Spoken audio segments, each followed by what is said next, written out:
ಈಗಲೇ ಮಾಡು. ಯಾವ ಭಾಷೆ ಬಳಸಬೇಕು ಎಲ್ಲ ಭಾಷೆನೂ ಬಳಸಿದ್ದೀನಿ ನಾನು. ಯಾಕೆ ಅಲ್ಲಿ ತನಕ ಕಾಯ್ತೀರಿ? ನಾನು ಭಗವಂತ ಬಂದರೂ ಚುನಾವಣೆ ನಿಲ್ಲೋನೆ ಅಂತ ಹೇಳಿದ್ದೀನಿ. ಅದಕ್ಕೋಸ್ಕರ ಹೇಳ್ತಿರೋದು, ನೀವು ಚುನಾವಣೆಯಲ್ಲಿ ಈ ರೀತಿ ನನ್ನ ಬಗ್ಗೆ ಆಕ್ಷನ್ ತೊಗೋತೀರಿ ಅಂತ ಗೊತ್ತಿದ್ದರೂ ಕೂಡ ನಾನು ಚುನಾವಣೆ ನಿಲ್ತಿರೋದು. ಅವ್ರು ಚುನಾವಣೆ ನಿಂತಂಥ ಸಂದರ್ಭ ಭಾಳ ಜಾಸ್ತಿಯಿಂದ ಏನು ಮಾಡ್ತಾರೆ, ಉಚ್ಚಾಟನೆ ಮಾಡ್ತಾರೆ ಅಷ್ಟೇ ತಾನೇ. ಗೆದ್ದ ಮೇಲೆ ಏನು ಮಾಡ್ತಾರೆ, ನಾನು MP ಗೆದ್ದ ಮೇಲೆ ಏನೂ ಇಲ್ಲದಂಥ ಜಗದೀಶ್ ಶೆಟ್ಟರಿಗೆ ಪಾರ್ಟಿ ಬಿಟ್ಟು ಕಾಂಗ್ರೆಸ್ ಸೇರಿಕೊಂಡ್ರು. ಅದಾದ ನಂತರ ಚುನಾವಣೆ ಸೋತರು, ಮನೆ ಕರ್ಕೊಂಬಂದು ಮತ್ತೆ MP ಟಿಕೆಟ್ ಅವ್ರಿಗೆ ಕೊಡ್ತಾಯಿದ್ದೀರಿ. ಅವ್ರನ್ನೇ ನೀವು ವಾಪಸ್ ಪಾರ್ಟಿ ತೊಗೊಂಡಿರ್ಬೇಕಾದ್ರೆ ನನ್ನ ಬಗ್ಗೆ ಏನು ಆ್ಯಕ್ಷನ್ ತೊಗೋತೀರ ನೋಡೋಣ. ಸರ್, ವಿಜೇಂದ್ರ ಹೇಳಿದರು ರಾಘವೇಂದ್ರ 2 ಲಕ್ಷ ಲೀಡಲ್ಲಿ ಗೆಲ್ತಾರೆ, ಇನ್ನೂ ಕಾಲ ಮಿಂಚಿಲ್ಲ, ಈಶ್ವರಪ್ಪ ಅವರು ತಮ್ಮ ನಿರ್ಧಾರ ಬದಲಿಸಿ ಅಂತ. ನಿಮ್ಮ ಅಣ್ಣನಿಗೆ ಹೇಳು, ನಿಮ್ಮ ಅಣ್ಣನಿಗೆ ರಾಘವೇಂದ್ರನಿಗೆ ಚುನಾವಣೆ ನಿಲ್ಲಲ್ಲ, ಈಶ್ವರಪ್ಪ 2 ಲಕ್ಷ ಓಟಲ್ಲಿ BJPಯಿಂದ ಗೆಲ್ತಾರೆ ನಿಮ್ಮ ಅಣ್ಣಗೆ ಹೇಳು. ನನಗೆ ಯಾಕೆ ಹೇಳ್ತೀಯ? ನಿಮ್ಮ ಅಣ್ಣನಿಗೆ ಹೇಳೋ ತಾಕತ್ತು ನಿನಗಿಲ್ವಾ? ನೀವೇ ಅಪ್ಪ ಮಕ್ಕಳು ಊಟ ಹೊಡ್ಕೊಂಡಿರ್ಬೇಕಾ? ನಿಮ್ಮ ಅಪ್ಪನಿಗೆ ಮಕ್ಕಳಿಗೆ ಅಪ್ಪ ಅಣ್ಣಂಗೆ ಹೇಳಕ್ಕೆ ಬರಲ್ಲ. 2 ಲಕ್ಷದಲ್ಲಿ ಓಟಲ್ಲಿ ರಾಘವೇಂದ್ರ ಗೆಲ್ತಾರೆ, ಮತ್ತು ನನ್ನನ್ನು ಯಾಕೆ ವಾಪಸ್ ತೊಗೊಂತ ಹೇಳ್ತಿದ್ದೀರಿ? ಮಾಡು, ಚುನಾವಣೆ ಯುದ್ಧ ಮಾಡು, ಬಾ ಚುನಾವಣೆಯಲ್ಲಿ ಗೆಲ್ಲನ್ನು ನೋಡೋಣ, ನೀನು ಗೆಲ್ತೀವೋ ನಾ ಗೆಲ್ತೀನೋ ಅಂತ. ನಾನು ರಣರಂಗಕ್ಕೆ ಇಳಿದಾಯ್ತು, ಇನ್ನು ಬೆನ್ನು ತೋರಿಸ್ಬೋಡೋಗಂಥ ಪ್ರಶ್ನೆ ಇಲ್ಲ. ಸಂಧಾನಕ್ಕೆ ಬರಬೇಡ್ರಿ. ಸಂಧಾನಕ್ಕೆ ನೀವು ಮೇಲೆ ಬರ್ತಿರೋದು ಅರ್ಥವೇ ಚುನಾವಣೆ ಸೋತಿದ್ದೀವಿ ನಾವು ಅನ್ನೋಂಥ ಇಡೀ ಲೋಕಸಭಾ ಕ್ಷೇತ್ರದ ಜನಕ್ಕೆ ಗೊತ್ತಾಗಿದೆ. ಅದಕ್ಕೋಸ್ಕರ ಮಾತಾಡಿ, ಚುನಾವಣೆ ವಾಪಸ್ ತೊಗೋತಾರೆ. ಯಾಕೆ ಈ ರೀತಿ ಅಪಪ್ರಚಾರ ಮಾಡ್ತೀರಿ?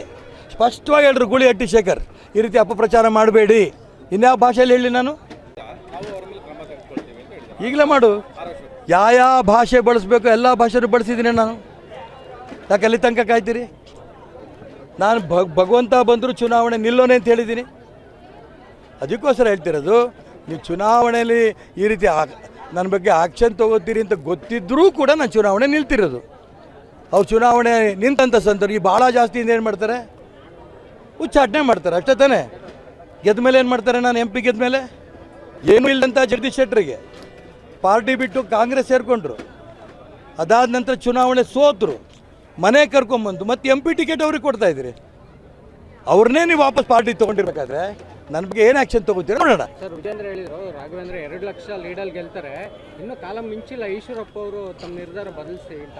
ನಿಮ್ಮ ಅಣ್ಣನಿಗೆ ಹೇಳು, ನಿಮ್ಮ ಅಣ್ಣನಿಗೆ ರಾಘವೇಂದ್ರನಿಗೆ ಚುನಾವಣೆ ನಿಲ್ಲಲ್ಲ, ಈಶ್ವರಪ್ಪ 2 ಲಕ್ಷ ಓಟಲ್ಲಿ BJPಯಿಂದ ಗೆಲ್ತಾರೆ ನಿಮ್ಮ ಅಣ್ಣಗೆ ಹೇಳು. ನನಗೆ ಯಾಕೆ ಹೇಳ್ತೀಯ?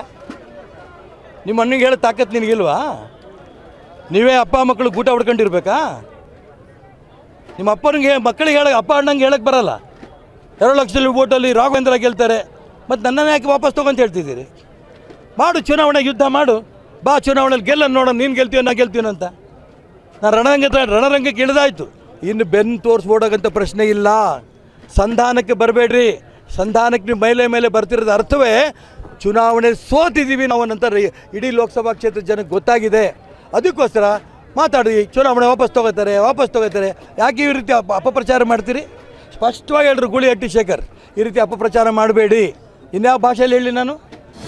ಅನುಕ್ಷಣದ ಸುದ್ದಿಗಳಿಗಾಗಿ ವಿಸ್ತಾರ ನ್ಯೂಸ್ ಯೂಟ್ಯೂಬ್ ಚಾನೆಲ್ ಸಬ್ಸ್ಕ್ರೈಬ್ ಮಾಡಿ. ಹೊಸ ಸುದ್ದಿಗಳ ನೋಟಿಫಿಕೇಶನ್ಗಾಗಿ ಬೆಲ್ ಐಕಾನ್ ಕ್ಲಿಕ್ ಮಾಡಿ. ಲೇಟೆಸ್ಟ್ ಅಪ್ಡೇಟ್ಸ್ಗಾಗಿ www.vistaranews.com ವೆಬ್ಸೈಟ್ಗೆ ವಿಸಿಟ್ ಮಾಡಿ. ಅಂಗೈಯಲ್ಲೇ ಜಗತ್ತಿನ ಸುದ್ದಿ ತಿಳಿಯಲು ವಿಸ್ತಾರ ನ್ಯೂಸ್ ಕನ್ನಡ ಆಪ್ ಡೌನ್ಲೋಡ್ ಮಾಡಿ.